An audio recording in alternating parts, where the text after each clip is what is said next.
Hello friends, आप सभी लोगों का स्वागत है आपके अपने परिवार यूट्यूब चैनल फ्रेशर क्लासेस में। तो फ्रेंड्स, जैसा कि आपका बिहार डीएलएड एंट्रेंस एग्ज़ाम का फॉर्म भरने का फिलअप डेट कल जारी हो गया है, पोर्टल खुल गया है। तो आप लोग फॉर्म भरिए और आज से मैं भी अपने चैनल पर मैथ का प्रैक्टिस सेट जल्दी से जल्दी कंप्लीट करवाने का कोशिश करूँगा। तो आप लोग अपनी तैयारी करते रहिए। तो चलिए पहला क्वेश्चन स्टार्ट करते हैं। मैथ का अवरोधी समीकरण युग्म का डैश हल होता है। अवरोधी समीकरण से क्या समझते हैं, पहले ये समझना होगा। तो देखिए अवरोधी समीकरण जो है ये आपका किस में आता है, तो ये आपका आता है दो चर वाले, मैं यहाँ लिखता हूँ, हम लोग एक चैप्टर पढ़ते हैं दो चर वाले रैखिक समीकरण पढ़ते हैं ना। तो इस चैप्टर में दो चर वाले रैखिक समीकरण में हम दो समीकरण लिखते हैं, a1x plus b1y plus c1 equal to 0। और दूसरा समीकरण क्या होगा, a2x plus b2y plus c2 equal to 0। ये दूसरा समीकरण हुआ। इसी समीकरण में बोलना है हमको, खोजना अवरोधी समीकरण किसको कहते हैं। तो ये दो चर वाले रैखिक समीकरण का ये स्ट्रक्चर हो गया, ठीक ना, ये समीकरण हो गया। तो इसमें आपको बोल रहा है कि अवरोधी समीकरण क्या होता है। तो अवरोधी समीकरण जो है, अविरोधी समीकरण, इसमें से दो चर वाले रैखिक समीकरण से अवरोधी समीकरण का मतलब है कि वैसा समीकरण जिसमें से कम एक हल होता हो। अवरोधी समीकरण का मतलब क्या है कि दो चर वाले रैखिक समीकरण से कम एक हल होता हो, या दूसरा बोल सकते हैं एक या अनंत हल होता हो, यही होता है, ठीक ना। अवरोधी समीकरण का मतलब होता है यही होता है, ठीक ना। कम से कम एक तो हो ही, या उससे ज़्यादा भी हो सकता है, उसको कैसा समीकरण बोलते हैं, अवरोधी समीकरण बोलते हैं, ठीक ना। तो आपका ऑप्शन यहाँ से दिख रहा है कि एक अनंत हल होना चाहिए। तो बोल रहे हैं ना एक या अनंत हल, तो आपका ऑप्शन यहाँ से बी राइट हो गया। इसका स्ट्रक्चर कैसा होता है अनंत हल वाले का या एक हल वाले का। अगर एक हल वाले का, यहाँ पर मैं लिखता हूँ, अगर कम से कम एक हल हो तो उसका जो स्ट्रक्चर होता है दो समीकरण वाले का, उसका कंडीशन होना चाहिए a1/a2 does not equal to b1/b2, ये होता है। और इसका देखा जाए तो अनंत वाले का, इसका स्ट्रक्चर क्या होता है, a1/a2 बराबर b1/b2 बराबर c1/c2, ठीक है ना, ये होता है। तो ये कंडीशन है। तो इसमें इस कंडीशन में क्या था, अनंत हल होता है, और इस कंडीशन में आपका कम से कम एक हल तो आपको मिल ही जाता है। तो इसी को कहते हैं अवरोधी समीकरण, ठीक है। तो आपका ऑप्शन बी राइट हो गया। मैंने इसको पूरे डिटेल में बता दिया आपको। आगे बढ़ते हैं। वाई एच पर एक ऐसा बिंदु ज्ञात कीजिए। कहाँ पर, वाई एच पर आपको एक ऐसा बिंदु ज्ञात करना है जो बिंदु इतना और इतना से सम दूर स्थित हो, मतलब समान दूरी पर स्थित हो। तो कहने का मतलब क्या है कि मान लेते हैं कि यहाँ पर कोई पी पॉइंट है, कोई पी बिंदु है, और वो पी बिंदु किस पे है, वाई एच पे है। तो वाई एच पे है, इसका मतलब ये जो एक्स यहाँ पर क्या लिखते हैं, ऐसे बिंदु, अगर किसी भी बिंदु को दर्शाते हैं तो एक्स और वाई के इस रूप में दर्शाते हैं। तो इसमें जो है यहाँ बोल रहा है वाई एच पे हमको चाहिए, तो एक्स एच क्या हो जाएगा, 0 हो जाएगा। और इस समान दूरी पर दोनों स्थित हो, मतलब यहाँ पर एक बिंदु ए है और यहाँ पर बिंदु बी है, इससे समान दूरी पर स्थित वाई एच पे वो बिंदु खोजना है। तो ए का मान लीजिए 6, 5 दिया हुआ बिंदु, बी का दिया हुआ 4 3 दिया हुआ है, ठीक है ना। अब आपको ये डिस्टेंस खोजना है, ये और ये। तो इसको खोजने के लिए हम डिस्टेंस फार्मूला पढ़े हैं ना। क्या होता है डिस्टेंस फार्मूला कि AP का स्क्वायर कर देना है BP के स्क्वायर के बराबर, ठीक है। तो अगर यहाँ से यहाँ का डिस्टेंस फार्मूला लगा ले तो क्या निकलेगा,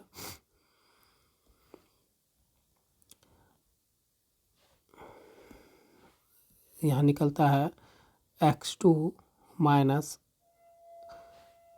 स्क्वायर लिख दिया ना, x2 माइनस x1 और y2 माइनस y1, ठीक है। इसका स्क्वायर बराबर होना चाहिए यहाँ पर इसके ये बराबर।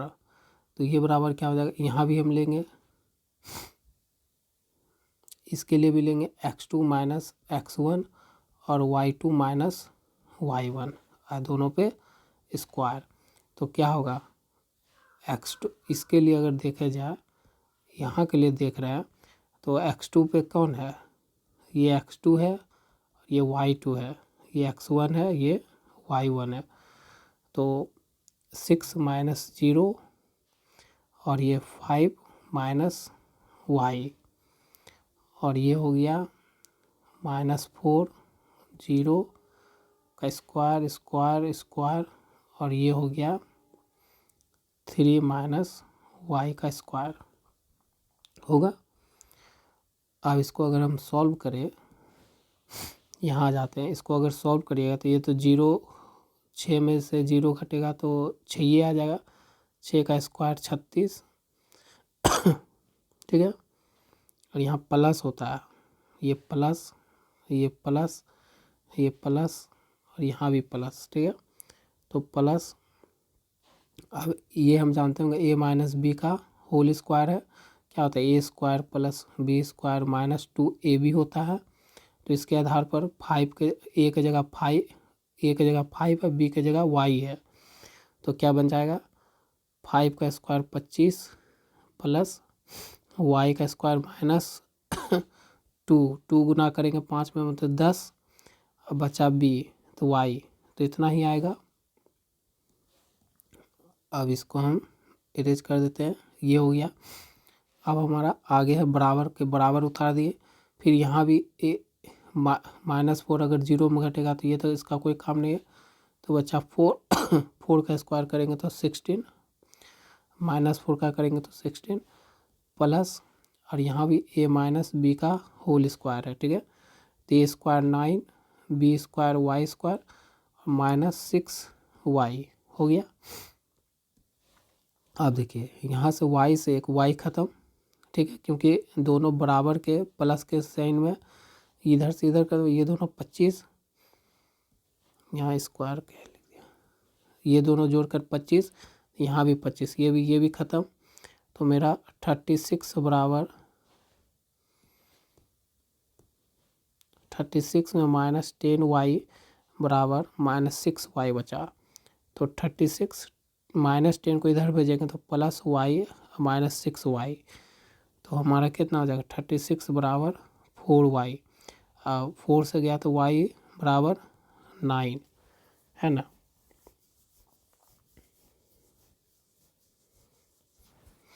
तो यहाँ से आपका देखिए जो x अक्ष पे बिंदु खोजा था, इसका मतलब x पे तो 0 था लेकिन y अक्ष पे कितना आएगा 9 आएगा। तो हमारा जो रिक्वायर्ड बिंदु था वो आपको मिल गया। तो आपका क्या होना चाहिए, ऑप्शन बी राइट होना चाहिए, ठीक ना। आगे बढ़ते हैं। यदि बहुपद इतना के शून्यांक एक दूसरे के क्या है वैक्रम हो तो बी का मान बताइए। वैक्रम का मतलब क्या हुआ कि अगर एक शून्यांक, अगर मान लीजिए प्रथम शून्यांक अगर क्या है अल्फा है, तो दूसरा जो है दूसरा शून्यांक क्या हो जाएगा उसका वैक्रम रूप। वैक्रम मतलब उसको उल्टा कर देंगे तो 1/a हो जाएगा, मतलब 1/अल्फा हो जाएगा। यही होता है वैक्रम का मतलब। तो इस तरह से आपको 2 शून्यांक दिए हुए हैं, ठीक है। तो b का मान बताइए, तो आपको क्या खोजना है, b का मान खोजना है। तो आपको पहले तो ये बहुपद जो दिया हुआ है वो क्या दिया हुआ है, क्वाड्रेटिक ax प्लस b दिया हुआ, ये बहुपद दिया हुआ। इसमें से आप अगर कॉन्स्टेंट खोजना चाहोगे तो a की जगह कौन है, 1 है, b की जगह कौन है, a है ना a, और c की जगह कौन है, प्लस b है, ठीक है। तो हम शून्यांक का अगर गुणांक ले लें, अगर शून्यांक का गुणज ले ले तो गुणज क्या होता है हमारा, शून्यांक का गुणज ले ले तो वो होता है -b/a होता है, ठीक ना। तो शून्यांक का गुणक, तो हमारे पास पहला शून्यांक है, दूसरा शून्यांक है, तो शून्यांक का गुणज, ठीक है, अब बराबर -b/a होता है। तो -b की जगह कौन है,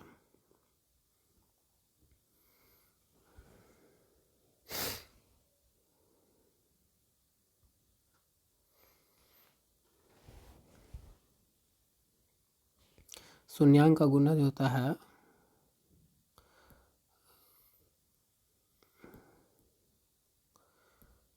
c/a होता है ना। तो यहाँ पर हो जाएगा c के लिए क्या है, b है, तो b/a की जगह पर कौन है, 1 है, तो 1, और यहाँ पर माइनस, तो ये ख़त्म हो गया, तो b का मान कितना निकला, -1। तो आपका यहाँ से आंसर क्या आ गया, -1, ठीक ना। क्योंकि हम लोग जब हमको किसी भी क्वाड्रेटिक का हमको 2 शून्यांक दिया होता है तो शून्यांक का गुणज होता है हमारा -c/a, और शून्यांक का सम जोड़ क्या होता है, -b/a होता है ना, यही होता है शायद, मैं भूल तो नहीं रहा हूँ। अच्छा, करेक्ट कर लीजिएगा, अगर मैं गलत होऊंगा तो कमेंट करना, और सही है तो ये होगा, ठीक है, मैं थोड़ा भूल रहा हूँ। तो आपका आंसर क्या हो गया, ये सी ऑप्शन -1। आगे बढ़ते हैं। यदि बिंदु इतना इतना इतना संरेखी हो तो x का मान बताइए, ठीक है। तो यहाँ पर हम क्या लगाएंगे, फॉर्मूला,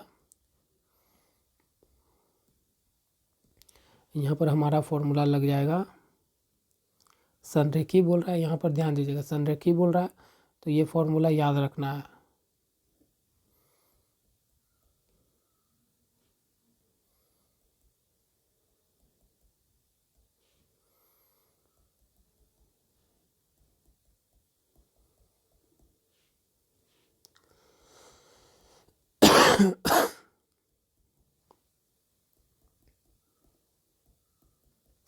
ठीक है, ये आपको फॉर्मूला याद रखना होगा। तो आप इसमें खाली क्या करना है, आपको वैल्यू पुट करना है। जो आपका ये वाला जो है, इसमें x1 और y1 छिपा हुआ है, तो x1 की जगह x है और y1 की जगह 2 है, फिर x2 और y2, x2 की जगह -3 है और y2 की जगह -4 है, फिर x3 y3, फिर देखोगे तो यहाँ पर 7 है, तो यहाँ पर -5 है, हो गया। तो बस वैल्यू पुटअप करना है, x1 की जगह x, y2 की जगह क्या है, -4, और y3 की जगह क्या है, -5, है ना। यहाँ -5 है, लेकिन उसके आगे भी माइनस है ना, तो माइनस माइनस प्लस, ऐसे लिखना पड़ेगा आपको। थोड़ा मैं एक स्टेप खा गया, यहाँ पर देखिए माइनस है तो माइनस उतार दिया, अब -5, फिर एक से ब्रैकेट में, फिर प्लस x2 क्या है, -3, फिर ब्रैकेट स्टार्ट, फिर y3 क्या है, -5, फिर माइनस, और y1 क्या है, 2, फिर प्लस, फिर x3 क्या है, 7, फिर y1 क्या है, 2, माइनस y2 क्या है, -4, ठीक है। ब्रैकेट क्लोज है, और ये इक्वल टू 0। तो देखोगे कि हाफ, फिर ये x, ये दोनों जुड़ेगा तो माइनस माइनस प्लस, तो -4 + 5 और ये प्लस माइनस -3 और ये दोनों माइनस माइनस -7 +7 और ये माइनस माइनस प्लस 2 + 4 = 0, 1/2। फिर x ये प्लस माइनस -1, फिर -3 गुना -7 +7 गुना 6, 1/2। फिर यहाँ हो जाएगा x, फिर ये माइनस माइनस गुणाम होता है तो +21, ये प्लस प्लस प्लस 42, ये 0 = 0। अब इस 2 को हम इधर भेजेंगे तो x प्लस इस दोनों को जोड़ दो, 3 3 6 और ये हो गया 0, तो x बराबर कितना हो जाएगा -3, ठीक ना, -63 हो जाएगा। तो आपका ऑप्शन क्या आ गया, ऑप्शन बी, ठीक ना। तो आपको सिर्फ ये फॉर्मूला याद रखना था, ठीक है, ये वाला फॉर्मूला। जब भी सरंगी बोल दे, संरेखी बोल दे, तो आपको ये फॉर्मूला लगाना है और ये आपको पहचानने लिखने के लिए मैंने सिखा दिया ऊपर में। आगे बढ़ता हूँ। पाई किस प्रकार की संख्या है, तो सबको पता है कैसी है, अपरिमेय संख्या है। अपरिमेय संख्या वैसी संख्या होती है जिसको हम a/b के फॉर्म में नहीं लिख सकते हैं, ठीक ना, a/b के फॉर्म में नहीं लिख सकते, उसे बोलते हैं अपरिमेय संख्या। कोनों को कौन से समूह आरोही क्रम में है, आरोही मतलब क्या होता है, आरोही क्रम मतलब होता है बढ़ते क्रम में, यही होता है ना। तो बढ़ते क्रम में कौन है, 20 30 40, तो ऑप्शन सी राइट हो गया। ये तो घट रहा है, ये ख़त्म, ये भी घट रहा है, ये भी ख़त्म, ये भी घट रहा है, ये भी ख़त्म, तो बढ़ रहा है, यही आपका सी सही हो गया। 2 सिलेंडरों की त्रिज्या इतना है के अनुपात में और उसकी ऊंचाई इतना के अनुपात में है, तो आयतन का अनुपात है, क्या बोला, 2 सिलेंडर आपको दिया हुआ, ठीक ना, तो उसका क्या बोला, आयतन का अनुपात पूछा है। तो सिलेंडरों का आयतन का आपको पहले क्या होना चाहिए, फॉर्मूला तो आना चाहिए। तो सिलेंडरों का आयतन का फॉर्मूला क्या होता है, πr² होता है, यही होता है। तो यहाँ पर आपको 2 सिलेंडर का त्रिज्या, मतलब आपको त्रिज्या मतलब r दिया, r1 r2 दिया हुआ है 2 3, और आपको उसका h1 h2 दिया हुआ है 5 3 दिया हुआ है।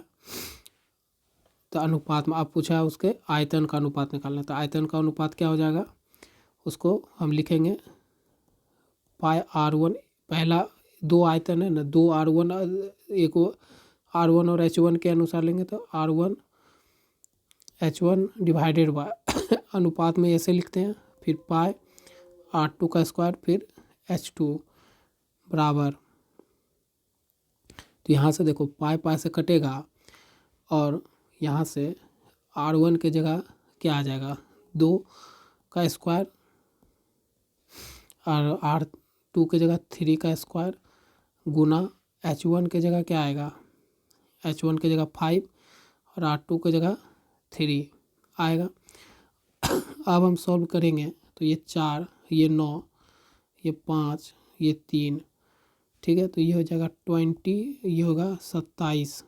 तो आपका कहाँ पर ऑप्शन दिख रहा है, ऑप्शन डी में दिख रहा है, तो आपका ऑप्शन डी राइट हो जाएगा, क्योंकि हम इसको 20:27 भी इस तरह से भी लिख सकते। तो आपको पूछा था आयतन का अनुपात, तो ये पहला आयतन का अनुपात है और ये दूसरा आयतन था, और उसके बराबर ये फॉर्मूला रखे किसका, सिलेंडर का, और जो फॉर्मूला होता है यही होता है मतलब ये तो दोनों के लिए लगाए, क्योंकि आपको 2 वैल्यू दिया हुआ है, 2 r का वैल्यू है, 2 त्रिज्या का वैल्यू, 2 उसकी ऊंचाई की वैल्यू, तो मतलब 2 त्रिज्या दो सिलेंडर दिया हुआ था, दोनों का अनुपात निकालने वाला था। तो अनुपात को क्या किए, अनुपात निकालने के दोनों को फार्मूला को डिवाइड कर दिए और आपको इस तरह से सॉल्व करिएगा तो ये आ जाएगा। तो आपको फार्मूला बस याद रखना है। इसी तरह का छोटा छोटा फार्मूला बेस्ड क्वेश्चन पूछा जाता है सिलेंडर पे, इसी तरह का क्वेश्चन बनता है डीएलएड में। आगे बढ़ते हैं। Cos 4a minus cos 4a sign 4a किसके बराबर होता है? तो ये तो आपको सिंप्लीफाई करना पड़ेगा। तो देखिए cos 4a minus sign 4a, ठीक है। तो कॉस इसको हम तोड़े तो कॉस ए स्क्वायर ऐसे हो सकता है, फिर साइन स्क्वायर ए का होल स्क्वायर हो सकता है। आप देखिए सॉरी यहाँ माइनस है, तो ये किस पे चला गया, ए स्क्वायर माइनस बी स्क्वायर पे चला गया। ए स्क्वायर माइनस बी स्क्वायर क्या होता है, ए माइनस बी और ए प्लस बी होता है ना। तो इसको भी हमको इस आधार पे तोड़ना होगा। तो यहाँ पर टूटेगा कॉस स्क्वायर ए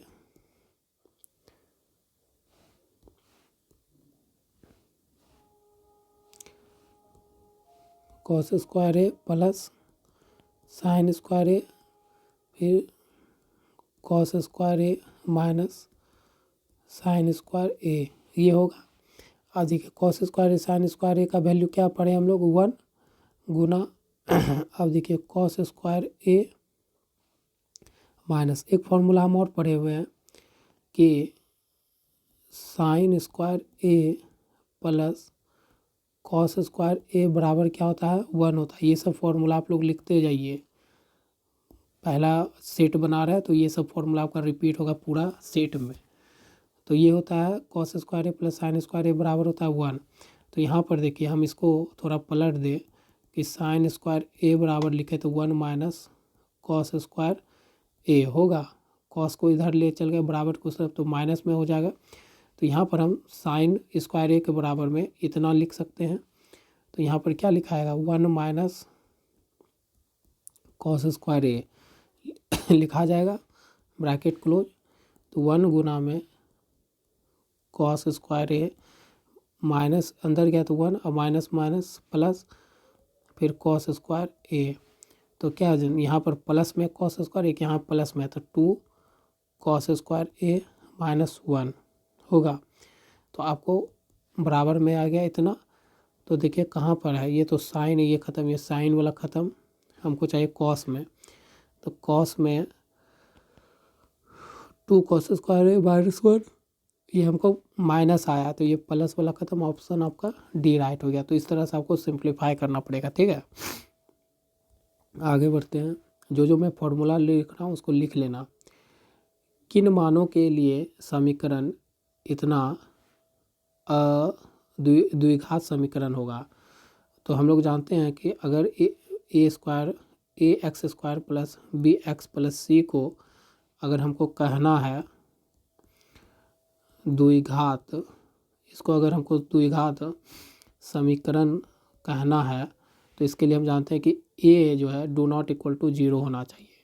क्योंकि ए के मान पे अगर हम 0 पुट कर दे x square plus b x plus c equal to 0, तो ये तो 0 हो जाएगा 0 के कारण, मल्टीप्लाई होने के कारण। तो यहाँ बचेगा 0 प्लस बी एक्स प्लस सी।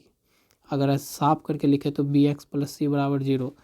तो अगर ए का मान अगर आप 0 कर देते हैं, यहाँ पर हम क्या किए, ए का मान अगर 0 रख देते हैं तो देखिए ये द्विघात समीकरण रहा नहीं, ये क्या रह गया,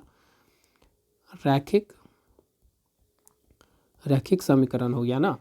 तो इसलिए ए जो होता है द्विघात समीकरण में, ये जो ए होता है इसका मान आप कभी भी 0 के बराबर नहीं रख सकते। क्योंकि अगर 0 के बराबर आप रखें तो वो किस में हो जाता है, रैखिक समीकरण में हो जाता है। तो द्विघात समीकरण, किसी भी समीकरण को द्विघात समीकरण बनाए रखने के लिए उसका ए का मान जो है कभी भी 0 के बराबर नहीं होना चाहिए। तो ए के सभी मान शून्य को छोड़कर, मतलब शून्य को छोड़कर ए का कोई भी मान आप ले सकते हो। तो ऑप्शन बी राइट। आगे बढ़ते हैं। इतना है ना, इतना का मान क्या होगा ये पूछा है। तो देखिए इसका जो है ना 10 30 को कैसे लिख सकते हैं, यहाँ से हम पकड़े 10 30 लिखाता है 10 10 प्लस 10 20, इस तरह से लिख सकते हैं tan 30 को।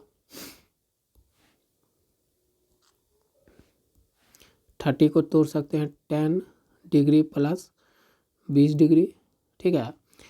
अब ये हम जानते हैं कि tan a प्लस b का फॉर्मूला क्या होता है, पता है।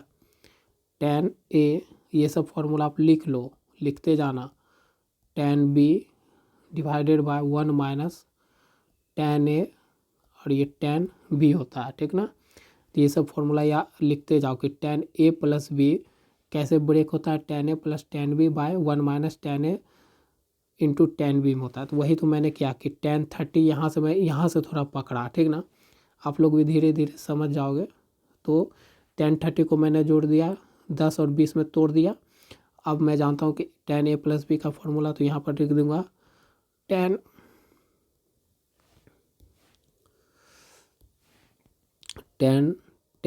Degree plus tan 20 degree by 1 minus tan degree और tan 20 डिग्री। अब देखिए tan 30 का मान कितना होता है, 1/√3 होता है ना। tan 30 का मान आपसे पूछे तो 1/√3, ये भी आप लिखते जाओ, नोट करते जाओ। यहाँ तक पहुँचे। अब इसको क्रॉस मल्टीप्लिकेशन कर देते हैं, ठीक ना। तो ये उठ के 1 से गुना मल्टीप्लाई होगा तो वही हो जाएगा पूरा, ये हो जाएगा 1 से गुना, और -3 को इससे पूरा गुना कर देंगे तो क्या हो जाएगा -30 tan degree plus √30 tan 20 degree, पूरा होल से इसको स्क्वायर कर दिए √3 से। तो इस तरह से होगा, हो गया। अब देखिए, अब हमको इस तरह से कुछ लाना पड़ेगा, तो ये पूरा को इस तरफ भेज देते, तो 1 बराबर √3 tan degree plus √3 tan 20 degree plus tan degree tan 20 degree. तो देखिए इतना के मान के बराबर, इतना के मान के बराबर, देखिए इतना के मान के बराबर क्या आ गया, 1 वैल्यू आया, तो आपका ऑप्शन ए राइट हो गया, ठीक ना। आगे बढ़ते हैं। जो भी फॉर्मूला एक्स्ट्रा मैं लिख रहा हूँ, ठीक ना, वो सब आप एक कॉपी बनाओ, फेयर कॉपी, और उसमें लिखो। इतने फार्मूला से आपका मैथ में पूछा जाता है, ठीक ना। तो आपको घबराना नहीं होगा और आपका एक फार्मूला तैयार हो जाएगा एग्जाम होते होते तक, ठीक ना। एक समचतुर्भुज का क्षेत्रफल जिसके विकर्ण का लंबाई 10 सेंटीमीटर और 8.2 सेंटीमीटर है, डैश हो गई। यहाँ पर समचतुर्भुज का मतलब क्या हुआ, सम चतुर्भुज का मतलब यहाँ हो गया रोम्बस की बात कर रहा है। और जिसके क्षेत्र, एक समभुजों का क्षेत्रफल जिसके विकर्ण का मतलब हो गया उसका डायगोनल, ठीक ना। डायगोनल की लंबाई जो है वो इतना इतना दिया हुआ है, तो मतलब D1 और D2, ठीक है। उसकी लंबाई दिया हुआ 10 सेंटीमीटर और एक का दिया हुआ 8.2 सेंटीमीटर, हो गया। आपसे पूछ रहा है उसका क्षेत्रफल। तो रोम्बस का जो क्षेत्रफल होता है, जिसको हिंदी में हम समचतुर्भुज का क्षेत्रफल यहाँ निकालने बोल रहा है, तो इसके बराबर होता है half into D1 into D2। ये फॉर्मूला लिख लेना, ठीक ना। इस पे आपको रिपीटेड क्वेश्चन मिलता है इस फॉर्मूला पे। तो हाफ इंटू D1 D2, तो हाफ गुना में D1 का मान कितना है 10, D2 का मान कितना है 8.2। तो यहाँ से एक जीरो हटा डेसिमल, यहाँ से 10 खत्म, यहाँ से 2 से इसको काटोगे 4 1 मतलब 41 सेंटीमीटर स्क्वायर। एरिया क्षेत्रफल पूछ रहा है तो स्क्वायर में होता है, तो 41। तो आपका ऑप्शन क्या हो गया, ऑप्शन बी राइट हो गया। कितना सिंपल है ना। तो ये सब फॉर्मूला आप लोग लिखते जाना। आगे बढ़ते हैं। मोहन एक घर 30,000 रुपये में खरीदा जिसका 25% वार्षिक दर से अवमूल्यन हो रहा है, तो 3 वर्ष बाद घर की कीमत क्या होगी। तो 3 वर्ष बाद पूछा है, अवमूलन मतलब क्या है, उसका दाम में जो है ना गिरावट आ रहा है, ठीक ना, यही होता है। तो इसको हम क्या करते हैं ना, हम लोग SICI में एक फॉर्मूला पढ़ते हैं मिश्र धन निकालने के लिए, A बराबर P+1 -R/, इतना, और यहाँ पर टाइम। ये फॉर्मूला याद रखना, ठीक है। जब भी आपको इस तरह से पूछ ले तो यहाँ पर जो है A आपको फाइंड करना है, और यहाँ पर P का मान आपको दिया हुआ है, जो वो इतना एक कीमत खरीदने, घर की कीमत खरीदने में इतना लगाया, और रेट दिया हुआ है 25%। इसको अगर फ्रैक्शन भिन्न में लिखा जाए तो 1/4 कैसे आया, तो 25 का प्रतिशत हटा तो नीचे आ गया 100, और इससे काट दिए तो 1/4, 25 से एक बार में, 25 से 4 बार में, इसलिए आया 1/4, ठीक है। और अवमूलन हो रहा है तो इसलिए यहाँ पर हम माइनस लिए, ठीक है। टाइम दिया अब आपको 3 साल का, तो घर की कीमत क्या होगी, 3 साल बाद घर की कीमत में कितना गिरावट आ जाएगा, निकल जाएगा। तो A बराबर क्या होगा, P के जगह 30,000, 1 माइनस, और R के जगह R/, इतना को हम कितना लिख सकते हैं, 1/4, और टाइम 3। तो A बराबर 3030 गुना, और ये हम लिखेंगे 4 में -1/4, ऊपर पावर 3। A बराबर यहाँ पर 3/4, 3/4, 3/4, क्योंकि इसको घटाओगे तो 3/4 पे पावर कितना हो जाएगा, घात 3 होगा, तो इसको हम 3 बार इस तरह से लिख सकते हैं, तो वही मैंने यहाँ पर लिख दिया, ठीक ना। अब हो गया। अब इसको आप सॉल्व करोगे, इसको आप जब सॉल्व करोगे तो ये 4 से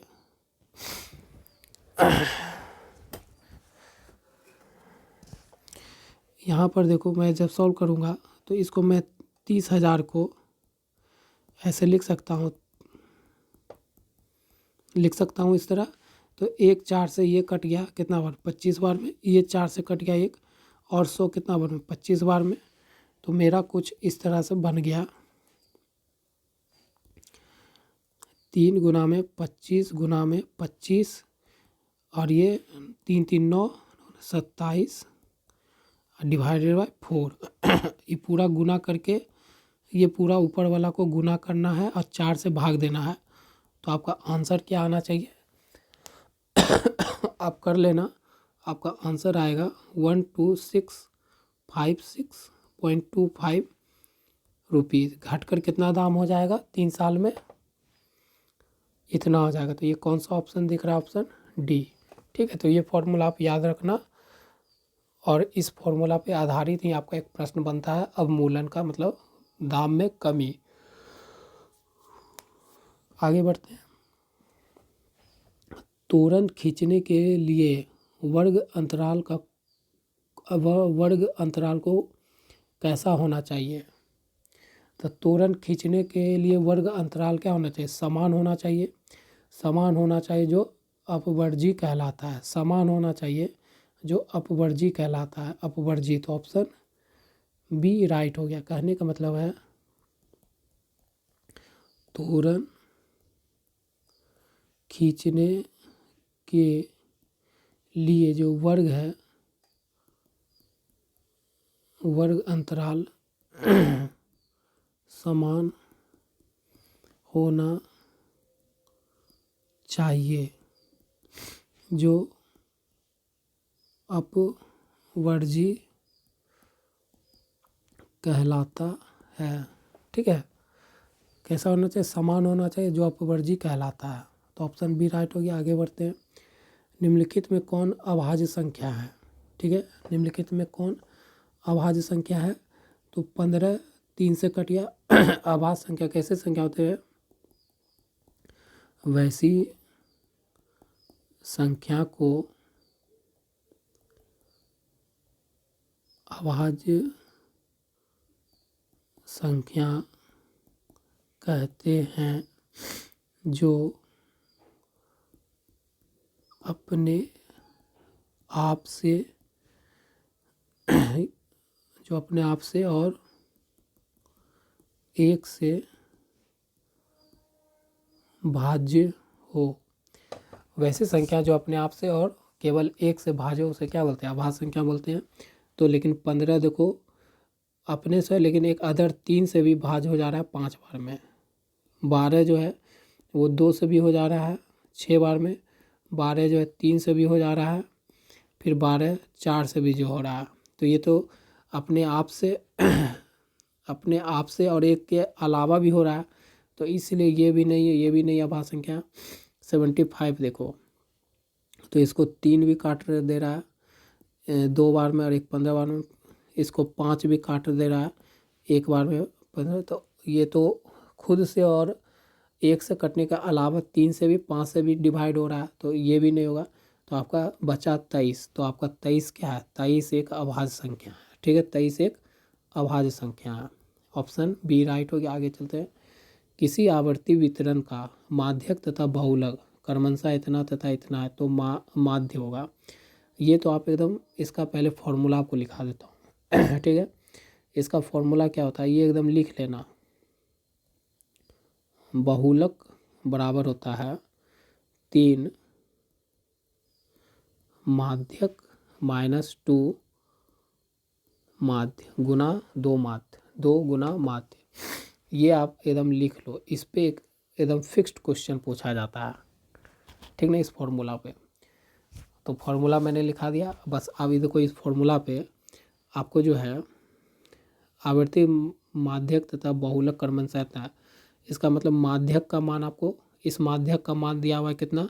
26। और बहुलक का भी मान आपको दिया हुआ है कितना? बहुलक का मान दिया हुआ है 29। तो आपको क्या पूछा? माध्य पूछा है, मतलब ये माध्य का पूछा है वैल्यू। तो कुछ नहीं, 29 तो हो ही गया। 3 गुना में 26 माइनस 2 माध्य हो गया। और देखिए 29 इसको गुना करिए, चौका 18, 3 6 7 माइनस 2 माध्य होगा। अब देखिए इस माइनस को हम प्लस बनाते हैं तो बराबर के इधर भेज देते तो 2 माध्य। और ये 78 में माइनस करेंगे 29, काहे कि इसको इधर भेज दिया और माइनस 29 को इधर लाए बराबर के इधर, तो माइनस में हो जाएगा। अब ये दोनों को घटा दें, कितना होगा? 9 9 18, एक उसको दिया 6 में 4 49। ठीक है, अब हमको यहाँ से माध्य बराबर 2 को इस तरफ भेजेंगे तो डिवाइड हो जाएगा 49/2। 2 से गया 2 बार में फिर ये 8 बार में, फिर 5 बार में। तो हमारा ऑप्शन क्या राइट हो गया? डी। ठीक है, तो आपको माध्य का पूछा था तो माध्य निकल गया और आपका फॉर्मूला भी मैंने लिखा दिया। तो ये फॉर्मूला ज़रूर कॉपी में नोट कर लेना, इसी पे आपसे पूछा जाता है। आगे बढ़ते हैं। किसी त्रिभुज में कम से कम डैश शून्य न्यून कोण हो सकता है। न्यून कोण कैसा कोण होता है? न्यून कोण क्या कोण होता है? न्यून कोण होता है जो 90 डिग्री से क्या हो, 90 डिग्री से 90 डिग्री से 90 डिग्री से क्या हो, कम हो। ये सारे क्या न्यून कोण है। ठीक है, जो 90 डिग्री से कम वाले वो सारे क्या कहलाते हैं? न्यून कोण कहलाते हैं। तो किसी भी त्रिभुज बनाते हो उसमें 3 भुजा होती है, तो तीनों भुजा का सम कितना होता है? 180 डिग्री होता है। मान लीजिए ये है, ये बी है, ये सी है, तो angle A plus angle B plus angle C कितना होना चाहिए? 180 डिग्री होना चाहिए। तो कम से कम मान लीजिए ये अगर तो 180 पुराना है तो कितना कितना हो सकता है? ये पहले 45 90। और इसी तरह से अधिकतर आप देखोगे ना तो न्यून कोण किसी भी त्रिभुज में कितना हो सकता है? 2 हो सकता है। ठीक है, न्यून कोण कम से कम पूछा है, कम से कम कितना हो सकता है? 2 हो सकता है। और अगर हमको पूछता अधिक से अधिक कितना हो सकता है न्यून कोण किसी, तो हम लिखते 3। ठीक ना, तो अधिक से अधिक बोलेगा तो 3 और कम से कम बोला है तो 2। तो ऑप्शन बी राइट होगा। ठीक है, आगे बढ़ते हैं।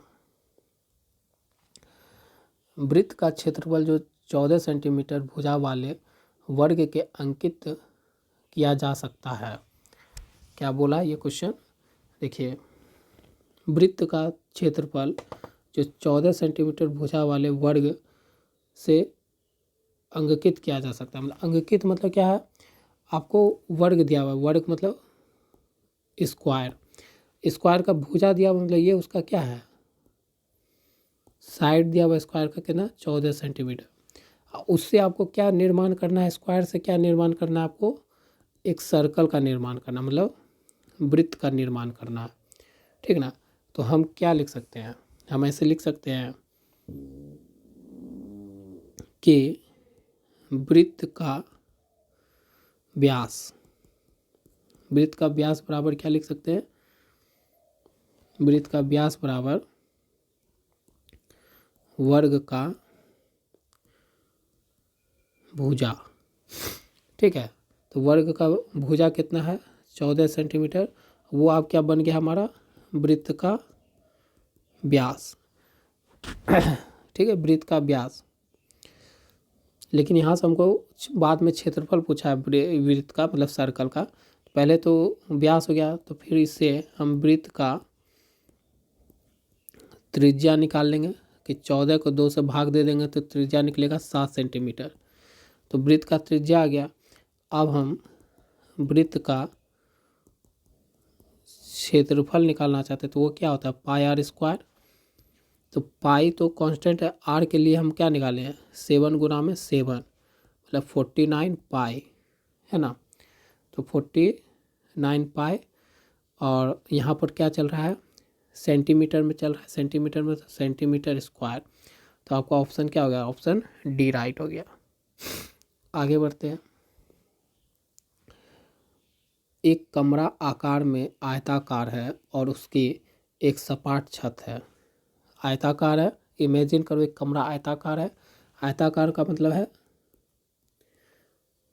रेक्टेंगुलर है, ठीक है, रेक्टेंगुलर शेप में है, और एक सपाट छत है। 10 मीटर वो चौड़ा है, चौड़ा मतलब ब्रेथ का मान कितना है 10 सेंटीमीटर, हिंदी में चौड़ा जिसे बोलते हैं। 13 सेंटीमीटर लंबा है, मतलब एल का मान कितना है 13 सेंटीमीटर, मतलब लंबाई कितना दिया हुआ है 13 सेंटीमीटर। 5 मीटर ऊंचा है, मतलब हाइट कितना है 5 मीटर ऊंचा है। वो सब मीटर में है, ठीक ना, मीटर में, सेंटीमीटर में नहीं है, सारे मीटर में, ये भी मीटर में, ये भी मीटर, तो सारे मीटर में, हाइट भी हो गया। इसे अंदर से और बाहर, इसे अंदर और बाहर और फर्श पर पेंट किया जाता है। कहाँ किया जा रहा है, अंदर बाहर और फर्श पर पेंट किया जा रहा है, लेकिन छत पर नहीं किया जा रहा है, ठीक है।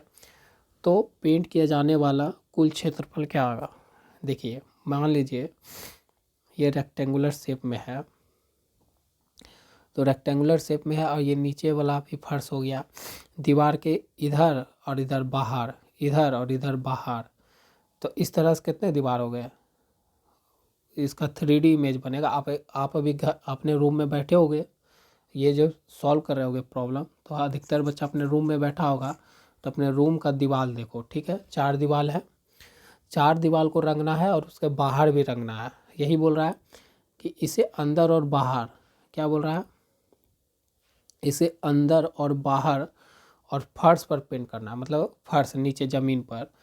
तो कितने सरफेस हो गए, 2 गो लंबाई हो गया, 2 लंबाई हो गया, मतलब 1 2 3 4 आगे पे, मतलब देखो यहाँ पर लंबाई कितना हो गया, एक बाहर, लंबाई में बाहर अंदर और बाहर लेगा तो 2, लेकिन लंबाई क्या होता है 2 होता है किसी भी, इस ये सरफेस है तो ये क्या हो गया उसका लंबाई हो गया, ये लेंथ हो गया, और ये क्या हो गया ब्रेथ हो गया। तो लंबाई क्या है आगे अंदर में 1 1, बाहर में 2, मतलब 4, फिर ब्रेथ भी 1 1, बाहर अंदर बाहर, फिर यहाँ भी अंदर बाहर, तो ये भी 4। लेकिन फर्श में तो एक ही तरफ रंगेंगे, मतलब क्या रंगेंगे सिर्फ लंबाई रंगेंगे, है ना। तो इसका देखोगे तो इसका फॉर्मूला जो बनेगा, क्या बनेगा देखो, ये फॉर्मूला बन जाएगा कि हमको सिर्फ पेंट किया जाता है तो कुल क्षेत्रफल एक कमरा आकार में आता कर उसके तो पेंट किए जाने वाले कुल क्षेत्रफल कितना हो जाएगा। तो यहाँ पर देखो, यहाँ से मैं उठा रहा हूँ, पेंट किए जाने वाले कुल क्षेत्रफल का फॉर्मूला निकलेगा यहाँ से 2LH प्लस 2BH और प्लस LB। ठीक है, क्योंकि नीचे वाला जो फर्श है एक ही बार लेंगे ना, नीचे वाला फर्श रंगेंगे तो उसमें लेंथ और ब्रेथ एक ही बार आएगा, तो इसलिए ये एक बार ले रहे हैं। लेकिन जो लंबाई है और उसका जो हाइट होगा, दीवार जो रंगेंगे लंबा वाला और उसमें जो हाइट भी आ जाएगा, तो उसको 2 बार रंगेंगे, एक बार अंदर एक बार बाहर। और उस तरह से वो कितना है, 2 बार तो 4 हो जाएगा, इसलिए 2 बाहर लिए। और फिर देखिए ब्रेथ के जो चौड़ाई होगा दीवार का, एक बार अंदर एक बार बाहर रंगेंगे, उसके साथ हाइट को गुना किए, और वो भी कितना बार रंगेंगे, एक दीवार में अंदर बाहर 2, फिर अगला दीवार में चौड़ाई जिधर होगा उसको फिर 2 बार, तो 4 बार हो जाएगा। तो आपका ये फॉर्मूला बनेगा। बस इस फॉर्मूला पे आपको वैल्यू रखना है, तो आपको पता चल जाएगा कि पेंट किए जाने वाले क्षेत्रफल कितना होंगे। तो चलिए इसको सॉल्व करते हैं, ये सब मिटा देते हैं, आप समझ गए होंगे।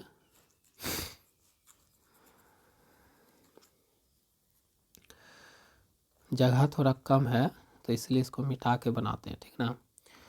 तो मेरा फॉर्मूला क्या निकला था कि पेंट किए जाने वाले क्षेत्रफल 2LH प्लस 2BH और प्लस 2LB, यही बना था। अब देखिए 2 गुना में L कितना था, लंबाई 13, H कितना था 5, प्लस 2 गुना में B कितना था, चौड़ाई 10 गुना और हाइट कितना था 5, ब्रैकेट क्लोज, प्लस L कितना था, लंबा था 13 गुना और ब्रेथ कितना था 10। तो देखिए 2 गुना, अब ये देखिए ये 5 को 2 को 5 से गुना 10, तो ये 130 हो गया, प्लस फिर ये से 5 5 10 100 ब्रैकेट क्लोज और ये 130। अब देखिए 2, ये दोनों को जोड़िए तो 0 3 2, ये गुना प्लस कितना हो गया 0 6 4 प्लस फिर देखिए 0 9 5, तो इतना मीटर स्क्वायर, क्योंकि क्षेत्रफल पूछा है ना, क्षेत्रफल पूछ रहा है तो मीटर स्क्वायर होता है उसका यूनिट। तो 490 ऑप्शन 590 ऑप्शन ए राइट हो गया। आगे बढ़ते हैं। रैखिक समीकरण आपको दिया हुआ है, ठीक है।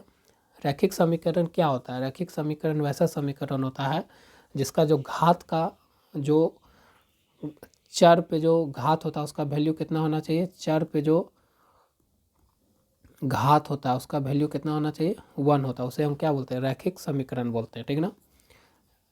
ऐसे मैं आपको रटवा दूंगा सेट करवाते करवाते सबका फॉर्मूला, ठीक है, खाली आपको ध्यान से सुनना है। रैखिक समीकरण वैसा समीकरण होता है जो जिसके चर का, समीकरण के चर के घात का वैल्यू कितना होना चाहिए 1 होना चाहिए। तो यहाँ पर देखिए चर का घात के कितना वैल्यू है, x का यहाँ पर चर 1 है, यहाँ भी 1 है ना, यही हुआ रैखिक समीकरण। तो ये आपको दिया हुआ 2x minus Y equal to 4 का आलेख x अक्ष के किस बिंदु पर प्रतिच्छेद करेगी, प्रतिच्छेद मतलब बाइसेक्ट करेगी, बाय SEA स्पेलिंग देख लेना, बाइसेक्ट करें मतलब काटेगी, प्रतिच्छेद मतलब काटना। तो इसका अगर हम खींचेंगे तो क्या देखेंगे, वाई अक्ष के किस बिंदु पर प्रतिच्छेद करेगी।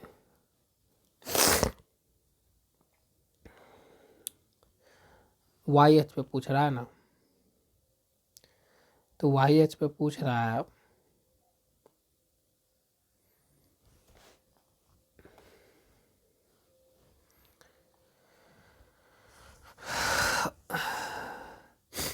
वाई अक्ष पे पूछ रहा है, नहीं सॉरी एक्स अक्ष पे पूछ रहा है, किस पे पूछ रहा है, एक्स अक्ष पे किस बिंदु पर प्रतिच्छेद करिए। तो एक्स पे पूछ रहा है तो इसका मतलब वाई का वैल्यू क्या होना चाहिए, वाई एच का 0 होना चाहिए, तो 2x माइनस 0 इक्वल टू 4। तो 2x बराबर 4, तो x बराबर 2। तो हमारे पास क्या निकला, y का मान 0 और x का मान 2, यही हुआ। तो हम अगर ऐसे बना लें, ये हमारा y, ये भी y, इधर x, इधर ये माइनस वाला, इधर ये भी माइनस वाला, नहीं नीचे होता है ना, नीचे होता है माइनस, ये माइनस y, ये मिटा देता हूँ, ठीक है। तो यहाँ पर क्या होगा, 0, तो 1 2 3 4, -1 -2 -3 1 2, फिर यहाँ -1 -2 -3, इस तरह से बनेगा। तो हम अगर यहाँ पर y का मान 0 रखे तो y का मान यहीं पर हो जाएगा, और x का मान 2 तो यहाँ पर हो जाएगा, होगा। तो कैसा लंबाई खिंचाएगा, और समीकरण रखना होगा, कुछ और समीकरण खींचना होगा, नहीं।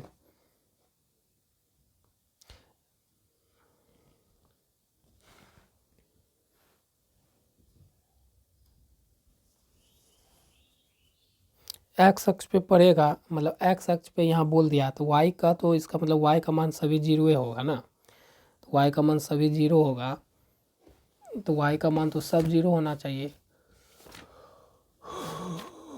रुक जाइए, y का मान सब क्या होना चाहिए, जीरो।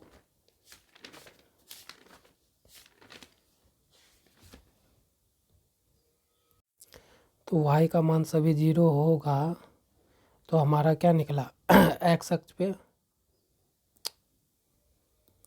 तो x अक्ष पे हमारा जो मान निकला, y का मान, x का मान 2 और y का मान 0, तो हमारा ऑप्शन क्या हो गया, सी राइट हो गया, ठीक ना। यही पूछा था कि x अक्ष पे बिंदु प्रतिच्छेद करेगा, कहाँ पर प्रतिच्छेद करेगा, तो इस बिंदु पे प्रतिच्छेद करेगा, ठीक है। तो जब भी आपको पूछेगा कि x अक्ष का बताइए, तो y का मान आपको 0 लेना होगा, ठीक है ना, क्योंकि x अक्ष पे y का मान हमेशा क्या होता है, 0 होता है हर वैल्यू के लिए। तो ये 0 है। आगे बढ़ते हैं। किसी वितरण का माध्यम तथा बहुलक क्रमशः इतना और इतना, तो माध्यक। देखिए आपको ये क्वेश्चन दे दिया ना, यहाँ पर बोले ना, ये आपका रिपीटेड है, इसका भी मैंने फॉर्मूला लिखा था, बहुलक बराबर 3 माध्यम और -2 माध्य लिखा था मैंने। तो यहाँ पर देखिए आपको माध्यम तथा बहुलक क्रमशः, तो माध्यम कितना दिया हुआ है, 24 गुना 3, और बहुलक दिया हुआ है 12। फिर यहाँ पर फिर से, ओ सॉरी माध्यम, उल्टा मैंने फॉर्मूला में भी गलती किया। यहाँ पर आपको दिया हुआ है, यहाँ पर होता है आपका माध्यक होता है, ठीक है ना। ये माध्यम पूछ रहा है, ये इस बार क्या पूछ रहा है, इस बार माध्यक पूछ रहा है।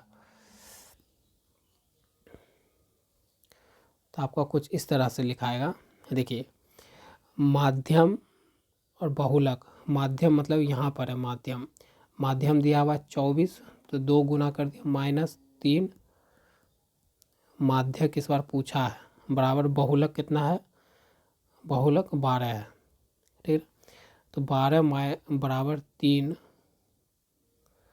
माध्यक -24 को 2 से गुना करेंगे तो 4 का 8, 2 का 4, ठीक है। अब माइनस को इधर भेजेंगे तो 12 + 48 और 3 माध्यक, तो ये दोनों जुड़ेगा तो 10 60 और 3 इधर भेजेंगे तो माध्यक बराबर 3 से निकलेगा तो 20। तो माध्यक कितना निकला, 20 निकला। आपसे माध्यक पूछा था तो ऑप्शन सी राइट हो गया, ठीक है।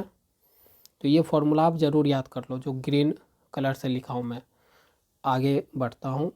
बहुपद इतना में क्या जोड़ा जाए ताकि परिणामी बहुपद का एक शून्यांक 3 होगा। कह रहा है कि आपको एक बहुपद दिया हुआ है, x² - 5x + 4, ठीक है। इसमें बोल रहा है क्या जोड़े कि उसका शून्यांक क्या हो जाना चाहिए, 3 होना चाहिए, मतलब बहुपद का एक शून्यांक 3 होगा। एक शून्यांक 3 होगा। तो शून्यांक 3 होने के लिए इसका मतलब बोल रहा है कि पी का जो शून्यांक 3 होगा तो शून्यांक 3 होना चाहिए। तो 3 पे जो ये बहुपद है इसका मान कितना है, इसका मतलब कह रहा है 0 होना चाहिए। तो जहाँ जहाँ x है वहाँ वहाँ किससे रिपीट कर देंगे, रिप्लेस करेंगे 3 से। तो P3 बराबर 3 का स्क्वायर 5 गुना में 3 प्लस 4। इसमें जोड़ने बोल रहा है तो हम जोड़ दिए, मान लीजिए प्लस ए जोड़ दिए। और उसमें बोल रहा है ताकि परिणामी बहुपद का शून्यांक कितना होना चाहिए, 3 होना चाहिए। तो इस शून्यांक 3 पे इसका मतलब बहुपद क्या होना चाहिए, शून्य होना चाहिए।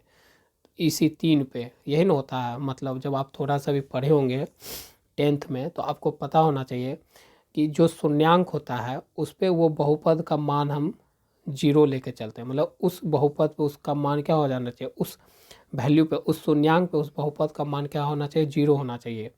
तो यहाँ पर P3 पे मान कितना चाहिए, बहुपद का 0 होना चाहिए।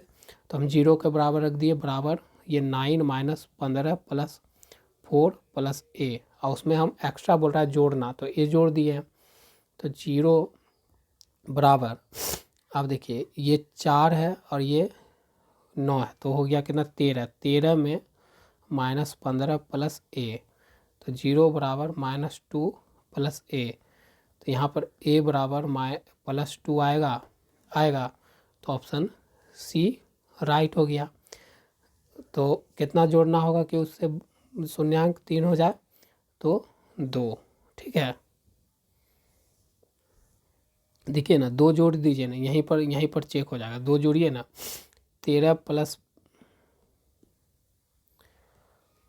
13, यहाँ क्या है 0 है ना, तो 13 माइनस 15 और ए के लिए लिखिए 2।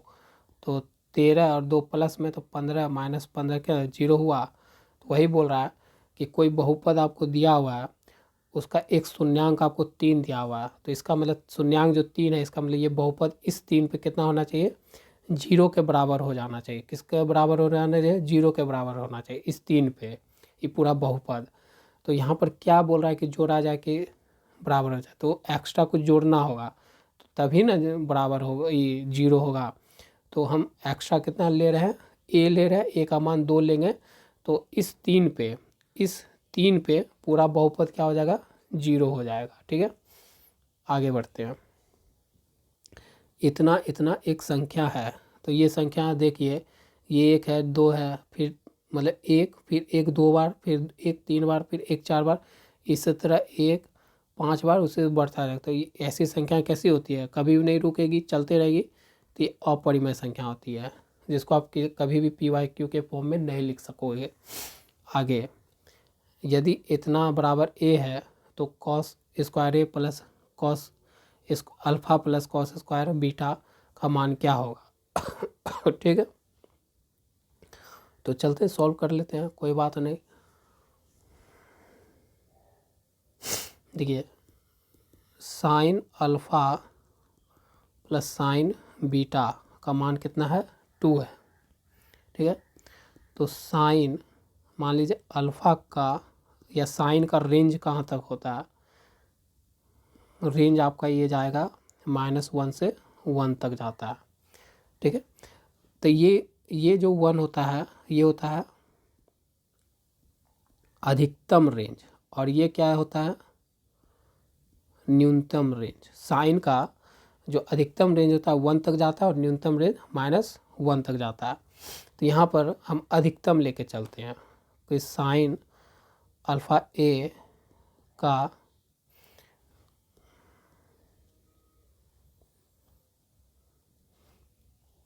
ए plus sine alpha beta b का अधिकतम मान कितना हो सकता है, पता करना हो तो क्या होगा, अधिकतम मान इसके लिए 1 और इसके लिए 1, तो कितना हो सकता है अधिकतम मान, 2 हो सकता है। ठीक है ना, क्योंकि अधिकतम अगर ले 1 1 दोनों के लिए ले, इसके लिए 1 इसके लिए भी 1 अगर ले तो कितना हो जाएगा, 2 हो जाएगा। इस साइन अल्फा के लिए साइन बीटा के लिए मान कितना हो जाएगा, 2 हो जाएगा। तो देखिए, तो तो साइन, तो अधिकतम मान देखिए कैसे समझाया कि साइन अल्फ़ा का मान अधिकतम मान 1 होगा। 1 होने के लिए यहाँ पर अल्फ़ा का मान क्या होना पड़ेगा डिग्री में, 90 डिग्री। साइन 90 का मान जानते हैं ना कि कितना होता है, 1 होता है ना। तो अल्फ़ा का मान भी कितना निकल गया, 90 डिग्री, और बीटा का भी मान कितना होना चाहिए, 90 डिग्री, तब ना अधिकतम मान कितना आ जाएगा, 2 होगा। तो 90, तो इसका मतलब हम अल्फ़ा का मान पता कर लिए 90 और बीटा की मान पता कर लिए 90 डिग्री होना चाहिए। अब हमको अल्फ़ा और बीटा का मान पता चल गया है, समझे नहीं होंगे, हमको आशा है। तो आप क्या करना, इसको वीडियो को रिपीट करके देखना, ठीक ना। मैंने आपको पूरा जैसे समझाने का तरीका मैं उसी तरह समझाया कि साइन जो होता है, अल्फ़ा भी भूल जाओ, तो साइन का रेंज होता है कहाँ से होता है, -1 से 1 तक होता है। तो यहाँ हम अधिकतम लेके चलते, तो अधिकतम हमको अधिकतम ही लेके चलना है। तो कितना हो जाएगा, 1 होना चाहिए। तो साइन अल्फ़ा बराबर 1 होगा। तो 1 कब आएगा, जब अल्फ़ा का मान हम कितना रख देंगे, 90 डिग्री, क्योंकि हम जानते हैं कि साइन 19 का मान कितना होता है, 1। साइन बीटा का भी मान हमको 1 चाहिए, तो कितना हो जाएगा, साइन 90 पे 1 होगा, तो बीटा का भी मान कितना आ गया, 90 डिग्री। तो अब यहाँ पर कॉस स्क्वायर अल्फ़ा का मान 90 degree plus cos square beta का भी 90 डिग्री। अब देखते हैं कि कॉस 90 का मान कितना होता है, कॉस 90 डिग्री का मान होता है 0। तो 0 का स्क्वायर, 0 का स्क्वायर कितना हो गया, 0। तो ऑप्शन आपका क्या हो गया, बी राइट हो गया। तो इस तरह से मैंने क्वेश्चन करवा दिया आपका कंप्लीट, 25 आउट ऑफ 25। तो फ्रेंड्स आप लोग फॉर्म आ गया, फॉर्म भरिए और तैयारी करते रहिए, ठीक ना। आपसे मिलते हैं नेक्स्ट वीडियो में, आज के लिए बस इतना ही।